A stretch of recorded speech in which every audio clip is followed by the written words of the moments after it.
We all love a good nap, but have you ever wondered whether sleeping during the day helps or hinders your cognitive performance? Meet Joe, a senior at a college in upstate New York. Joe loves daytime naps, and he claims that they're the reason for his 4.0 average as a psychology major, because napping improves his memory.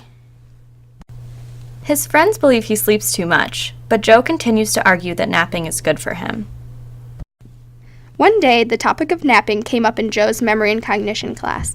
The class discussion makes him wonder if his theory is true, and decides he needs to learn more about the effect daytime napping has on memory. For his final project, Joe chooses to investigate the myth that napping is generally believed to be good for memory. After getting his professor's approval, Joe begins his research on the topic of memory consolidation. Joe reads his textbook from Goldstein and finds that memory consolidation is the process that transforms new memories from a fragile state, in which they can be disrupted, to a more permanent state in which they are resistant to disruption. Put more simply, this is the process of strengthening memories, in the same way that we go to the gym to strengthen our muscles. According to Goldstein, going to sleep shortly after learning is beneficial for memory because going to sleep eliminates interfering environmental stimuli. Additionally, scientific studies by Geis, Lucas, and Bourne have found that sleep itself can enhance memory consolidation.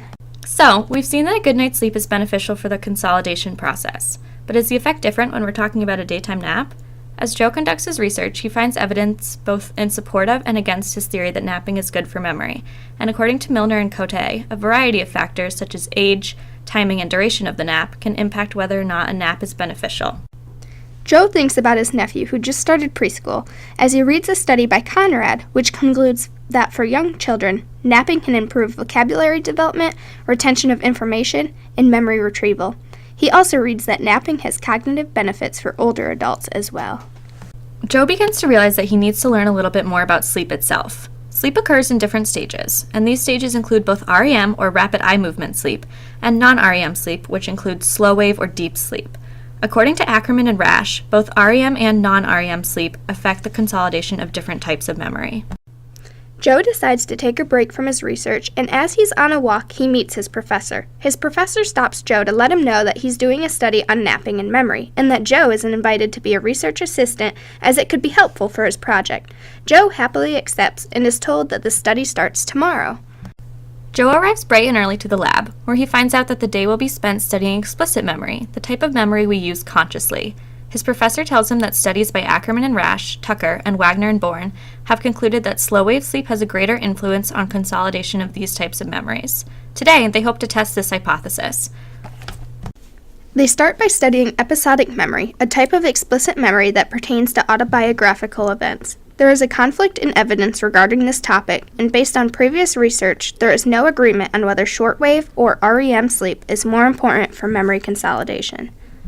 After studying subjects' recall of different life events before and after nap, Joe and his professor can't find a significant difference between type of sleep and the function of consolidation. They hope for better luck when testing semantic memory, the memory for facts and common knowledge.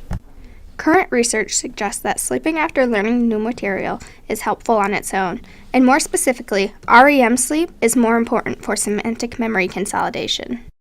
Joe's professor tests the effect of napping on semantic memory consolidation by having all subjects study for a fact-based test.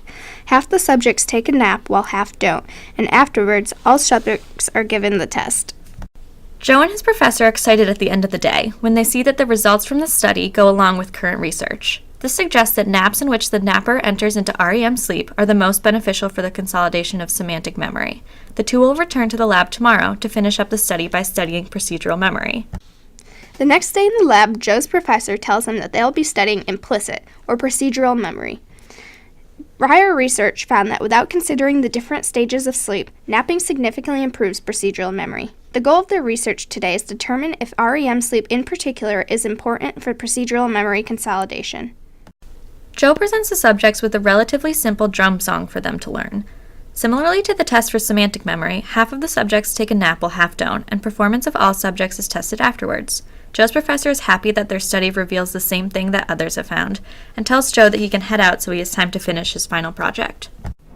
As Joe puts the finishing touches on his project, he thinks about how much he has learned about his favorite topic, napping. While he still stands by the idea that sleeping in general is good for health and memory, he realizes that he must be aware that different types of sleep affect memory differently.